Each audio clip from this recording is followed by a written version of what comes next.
কম একাডেমির পক্ষ থেকে প্রত্যেক ছাত্রছাত্রীদের জানাই উষ্ণ অভিনন্দন। আশা করি তোমরা সবাই ভালোই আছো। আজকে তোমাদের ক্লাস 6 এর লেসন 1 এর it all began with drip drip এই চ্যাপ্টারটি নিয়ে আমি আলোচনা করব এবং line by line Bengali meaning তার সাথে কিছু গ্রামাটিক্যাল কনটেক্সট নিয়ে আজকের ক্লাসটা আমি চালিয়ে যাব। আমি প্রত্যেক ছাত্রছাত্রীদের জানাবো অবশ্যই তোমরা মনোযোগ সহকারে পুরো ক্লাসটাকে দেখবে। শুরু করছি। ইট all began with drip drip. আচ্ছা, এই ড্রিপ ড্রিপ এর বেঙ্গলি অর্থ বৃষ্টির ফোঁটা। ইট all began with drip drip, বৃষ্টির ফোঁটা দিয়েই এই গল্পটা কিন্তু শুরু হয়েছিল। এবং এই গল্প শুরু করার পূর্বে আমি এই গল্পের রাইটার সম্পর্কে একটু বলে নিই, তারপরে আমি গল্পের একটু জিস্ট বলবো, তারপরে আমি মেন গল্পটাতে চলে যাব।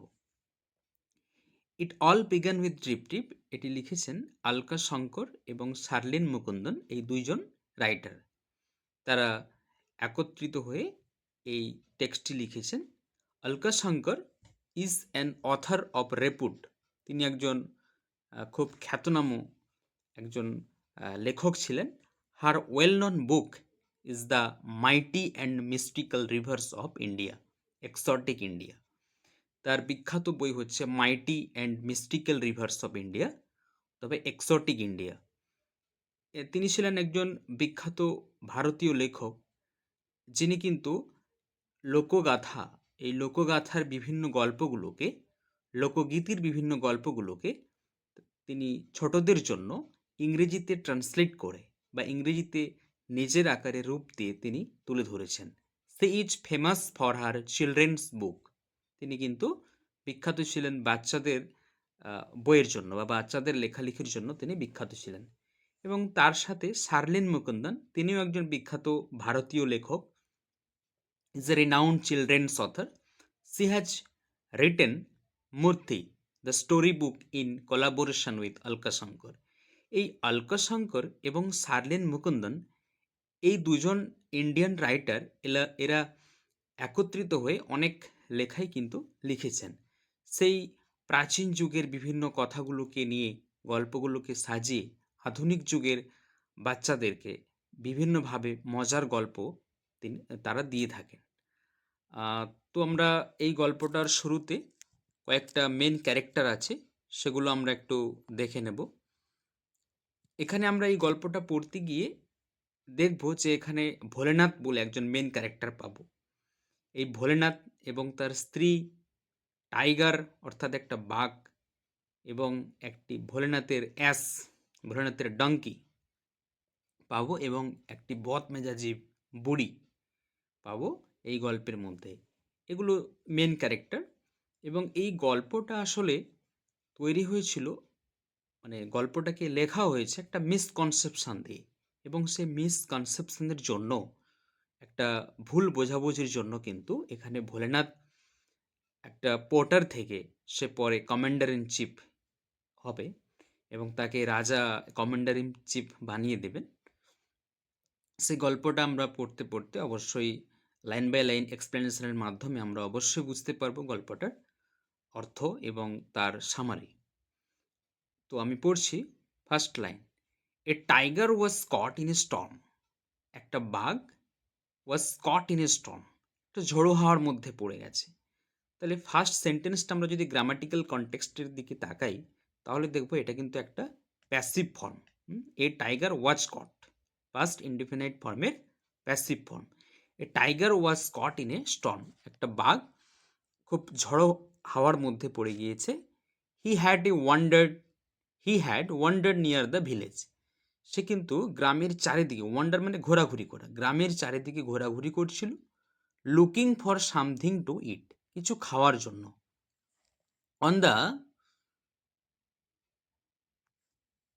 On the outskirts of the village, গ্রামের একেবারে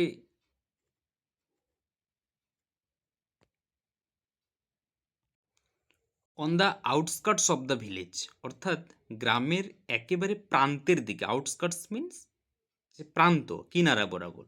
সেই গ্রামের প্রান্তের দিকে lived an ill tempered old woman, একজন বদমেজাজি বৃদ্ধা মহিলা বাস করতেন।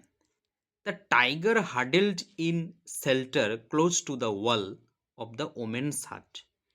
ওই যে বাঘটা যে কিনা একটা ঝড়ো হাওয়ার মধ্যে পড়ে গিয়েছিল, হাডল হাডল মানে হচ্ছে গুটিয়ে সুটিয়ে বসা, একেবারে গুটি মেরে বসা। The tiger huddled in shelter close to the wall of the woman's hut. ওই যে বৃদ্ধা মহিলা, সেই বৃদ্ধা মহিলার বাড়ির একেবারে দেওয়াল ঘেঁষে গুটিসুটি মেরে বসেছিল। The old woman was feeling very ill temper that night. ওই বৃদ্ধা মহিলাটি খুব বদমেজাজি হয়েছিল সেই সময় তার, কারণ the rain water was looking through the roof. উপর থেকে বৃষ্টি পড়ছে, সেই বৃষ্টির জল তার যে ওপরের যে রূপ, সেই রূপ থেকে লিক হয়ে জলটা কিন্তু বিছানাতে পড়ছে। The rain water was leaking through the roof কোন টেন্সে রয়েছে? Past continuous tense. There is no escape from this drip drip. এই বৃষ্টির ফোঁটা থেকে মুক্তির কোনো উপায় নেই। সি মাটার্ড অ্যাংরিলি, সে এটা বিড়বিড় করে খুব রেগে গেছে, খুব রেগে গিয়ে বিড়বিড় করে করে বলছে যে বৃষ্টির ফোঁটা থেকে কখনো মুক্তির উপায় নেই। Pushing pushing her bed around the room, তার রুমের চারিদিকে বেডটাকে এদিক সেদিক করে ঠেলছে, কারণ কি যেখানে বৃষ্টি পড়ছে না সেখানে তার বেডটাকে শিফট করছে, আবার দেখা যাচ্ছে সেখানে বৃষ্টি পড়ছে আবার সে সরাচ্ছে, এইভাবে কিন্তু গোটা রুমটাতে সে বেডটাকে সরাতে সরাতে এটা বলছে। She shoved the bed and a tin trunk against a wall. সে তারপরে মানে অগোছালোভাবে ঠেলে দেওয়া, হুম, তার বেডটাকে অগোছালোভাবে ঠেলে দিয়েছিল।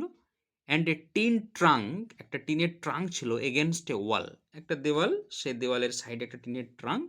দ্য ওয়াল সুক, ওয়ালটা নড়ে উঠলো তখন। আর সেই ওয়ালের পাশে কে ছিল? সেই বাঘটা, যে কিনা সেই ঝোড়ো হাওয়াতে পড়ে গিয়েছিল এবং গুটিসুটি মেরে তার দেওয়ালের পাশে বসেছিল। This drip drip will be the death of me, she sounded. সে চিৎকার করে করে বলছে, ওহ, এই বৃষ্টির ফোঁটাটা, এই ড্রিপ ড্রিপটা will be the death of me, sorry, she shouted, সে চিৎকার করে করে এটা বলছে যে this drip drip will be the death of me, এই বৃষ্টির ফোঁটা আমাকে মেরে ফেলবে। The tiger on the opposite side of the wall felt the wall shake and was frightened. ওই মানে তার অপোজিট সাইডে কি ছিল? Tiger. On the opposite side of the wall felt the wall shake and was frightened. তো বাঘ সে বুঝতে পেরেছে যে দেওয়ালটা যেন নড়ে উঠছে, আর ওইদিকে খুব চিল্লান হচ্ছে। The drip drip must B a very dreadful creature, এই থট। বাঘটা ভাবলো যে এই ড্রিপ ড্রিপ এটা মনে হচ্ছে কোনো ভয়ানক একটা প্রাণী যে কিনা আমাকেও মেরে ফেলতে পারে। বাঘটা কিন্তু ভয়ে গেছে।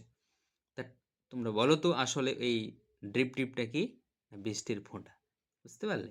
তাহলে আমরা দেখলাম যে শার্লেন মুকুন্দন এই যে স্টোরিটা লিখেছেন, এটা কিন্তু বাচ্চাদের স্টোরি এবং এটা একটা মানে লোকগীতি বা লোককথা, সেই লোককথা থেকে গল্পগুলোকে নিয়ে বাচ্চাদের জন্য খুব মজার মজার গল্প তিনি লিখে ইংরেজিতে ট্রান্সলেট করেছেন।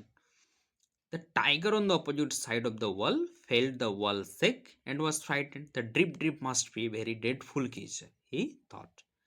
মেনওয়াইল, ইতিমধ্যেই Bholenath the porter was out in the night. আমরা আরেকটা ক্যারেক্টার পাচ্ছি যেটা কিনা ভোলেনাথ দ্য পোর্টার। আমি আগেই বলেছিলাম ভোলেনাথ ছিল, তো এ হচ্ছেন একজন পোর্টার, একজন কুমোর। Was out in the night, সে রাত্রেবেলা বাইরে বেরিয়েছে। কেন না? Looking for his donkey in the storm. এই ঝোড়ো হাওয়ার মধ্যে তার একটি গাধা ছিল, সে গাধা ছাড়া হয়ে গেছে। এবার সে গোটা রাত্রিতে চারিদিকে ঘুরছে। সাডেনলি, হঠাৎ করে, he saw an animal huddled in the dark against the wall of the woman's hut. হঠাৎ করে হি স, সে দেখতে পেল, কোন tense? Past indefinite. Suddenly he saw an animal huddled in the dark against the wall of the woman's hut. ওই যে বৃদ্ধা মহিলাটি ছিল, সে বৃদ্ধা মহিলার তার যে কুঁড়ে ঘর, সেই কুঁড়ে ঘরের দেওয়ালের সাইডে গুটিসুটি মেরে একটা কোনো মানে জন্তু বসে আছে, সে এটা দেখতে পেল। কোনো একটা অ্যানিমেল হবে, সে কিন্তু বুঝতে পারছে না। আচ্ছা, আমরা ফার্স্ট ইউনিটটা শেষ করে সেকেন্ড ইউনিটে যাচ্ছি এবং পুরো টেক্সটটা কমপ্লিট হওয়ার পরে কিন্তু আমরা কোশ্চেন আনসারগুলো কমপ্লিট করব। "There is my donkey! ওই তো আমার গাধা!" ভোলেনাথ shouted. ভোলেনাথ চিৎকার করে বলছে, "ওই তো আমার গাধা!" "See, running to the tiger and running to the tiger" এবং সে ছুট্টে দৌড়ে একবারে চলে গেল ওই বাঘটার কাছে। আমরা তো জানি বাঘ, কিন্তু ভোলেনাথ তো জানে গাধা। গ্র্যাবড ইট এবং এটাকে একেবারে গ্র্যাব মানে একটা আঁকড়ে ধরা। ভালো করে আঁকড়ে ধরলো। He pulled the tiger's ear, তারপরে সে টাইগারের কানটাকে ভালো করে মুলছে। Move you lazy donkey or I will give you a hard time. চলো এখান থেকে অলস গাধা, or I will give you a hard time, নয়তো আমি তোমাকে খুব কঠোর শাস্তি দেবো। এখানে হার্ড টাইম মিন্স কঠোর শাস্তি দেওয়া। The tiger was really frightened, বাঘটাও তো সত্যিই ভয় পেয়ে গেছে। This must be the terrible drip drip. ব্যাস, হয়ে গেছে। এখানে বাঘটা এতক্ষণ ধরে তার একটা ভয় ছিল মনে, যে ড্রিপ ড্রিপটা একটা খুব ভয়ানক প্রাণী হবে, সে ভেবেছে এটা। কিন্তু আমরা তো জানি আসলে রিয়েলি গল্পটা কি রয়েছে। তো এখানে ড্রিপ ড্রিপটা হচ্ছে এই ব্যক্তি যে কিনা আমাকে নিতে এসেছে। এটা কি ভাবলো? বাঘ। হি থট, সেটা ভাবলো। Bholenath dragged the tiger home and kept him tied by a sturdy rope to a tree near his heart. Bholenath এটাকে ড্র্যাগ দ্য টাইগার, এটাকে নিয়ে এলো হোম, তার বাড়িতে নিয়ে এলো। ড্র্যাগ মানে টানতে টানতে নিয়ে আসা। And kept him tied by a sturdy rope to a tree near his hut. তার কুঁড়ে ঘরের সামনে একটা গাছ ছিল, সেই গাছে একটা শক্ত, স্টার্ডি মানে শক্ত, একটা শক্ত দড়ি দিয়ে গাছে বেঁধে রেখেছে। তাহলে বাঘকে বেঁধে রেখেছে গাছে একটা দড়ি দিয়ে। কম বীরত্বের কথা নয় কিন্তু। ইন দ্য মর্নিং, সকালবেলায় Bholanath's wife discovered the tiger tied to the tree and screamed in fear. সকালবেলায় ভোলেনাথের ওয়াইফ একজন ক্যারেক্টার, তার স্ত্রী ঘুম থেকে উঠলো, উঠেই দেখে discover the tiger tied to the tree and screamed in fear. হ্যাঁ, এ কি, একটা বাঘ তার সামনের গাছে, মানে তাদের বাড়ির সামনের গাছে বাঁধা রয়েছে একটা দড়ি দিয়ে, কি ব্যাপার? এবং খুব জোর চিৎকার করতে লাগলো। হিয়ারিং হার, তার এই কথা মানে চিৎকারটা শুনে, the neighbours came running out of there heart, তার যারা প্রতিবেশীরা ছিল তারা সবাই বেরিয়ে এসেছে। কি ব্যাপার?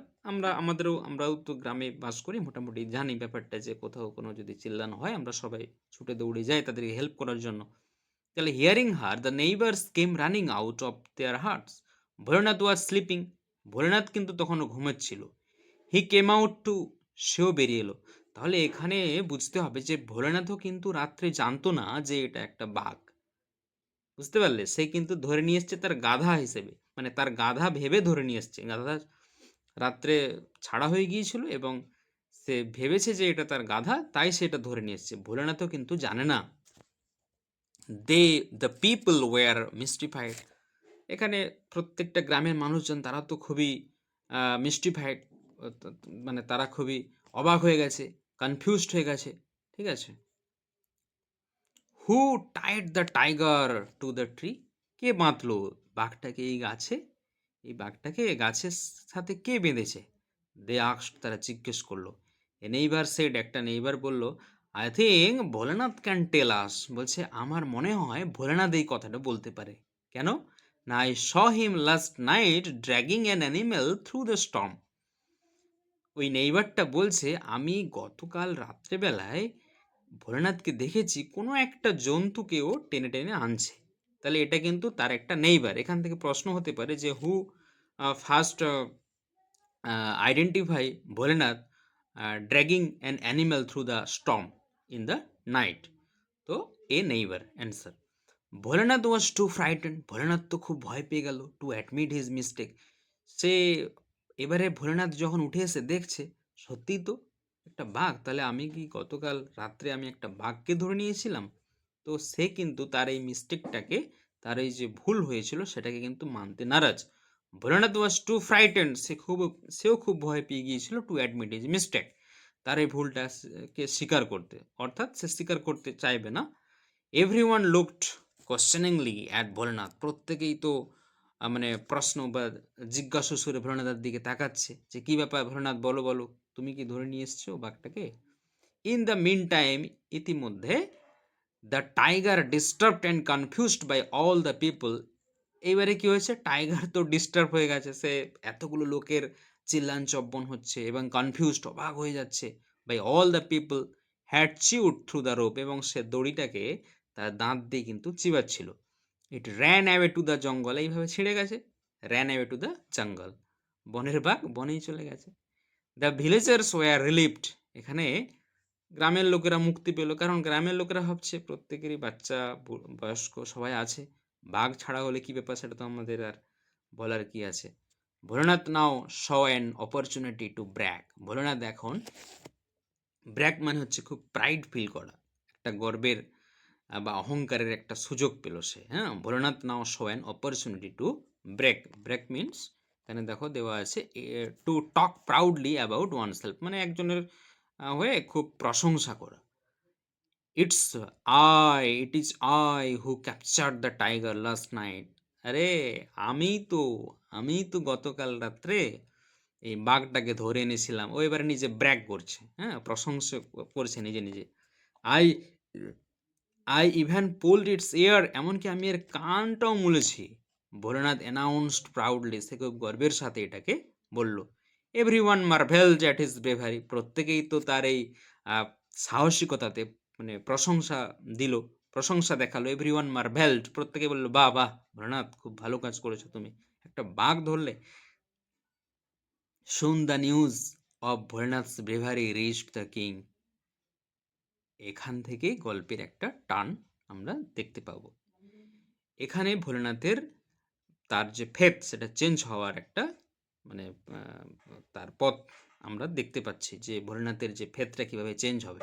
শুন the news of Bholenath's bravery reached the king, হঠাৎ করে কি হলো না, ভোলেনাথের এই সাহসিকতার পরিচয়টা রাজার কাছে পৌঁছে গেল। The king was highly impressed, রাজা তো খুব প্রশংসা পেল। রাজা বলল, তার তো খুবই একটা ছাপ পড়লো মনে, যে ভোলেনাথ তো তাহলে একজন বিশাল পারদর্শী মানুষ আমাদের গ্রামে। He made Bholenath the commander in chief of the king's army, সে এই রাজার যে সৈন্যদল, সেই রাজার সৈন্যদলের একজন সেনাপতি বানিয়ে দিল। He made Bholenath the commander in chief of the king's army. Bholenath and his wife were given a huge house to live in, Bholenath এবং তার স্ত্রীকে একটা খুব বড় বাড়ি দেওয়া হলো থাকার জন্য। কারণ কি, ভোলেনাথের এই সাহসিকতার পরিচয় এখানে রাজা জানতে পেরেছে, এবং রাজা ভাবলো যে ভোলেনাথ অবশ্য একজন বীর যোদ্ধা, না হলে গতকাল রাত্রে এরকম একটা বাঘকে ধরে এনে তার বাড়ির সামনের গাছে বেঁধে রেখেছে, এটা তো কম কথা নয়। তাই তাকে কিংস আর্মির কমান্ডার ইন চিফ বানিয়ে দিল। আজকে এতটা পর্যন্তই, পরবর্তী ভিডিওগুলো আমরা পরের ভিডিওতে পাবো।